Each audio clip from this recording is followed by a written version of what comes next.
अस्सलामुअलैकुम friends, global birds and pets lovers में खुश आमदीद। दोस्तों, आज की शॉर्ट सी वीडियो में मैं आपके लिए एक बकरा लेकर हाजिर हूँ। ये बकरा हमारे एक फ्रेंड इरफान भाई के पास मौजूद है। इनकी लोकेशन है new Karachi sector 5F near Sindhi hotel.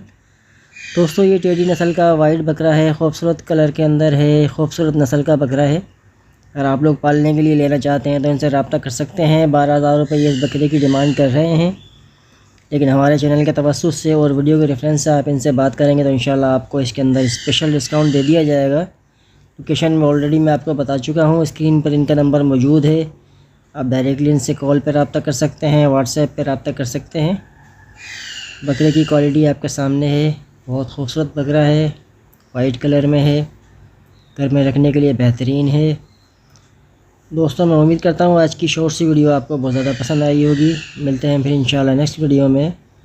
तब तक के लिए अल्लाह हाफिज़। Thanks for watching.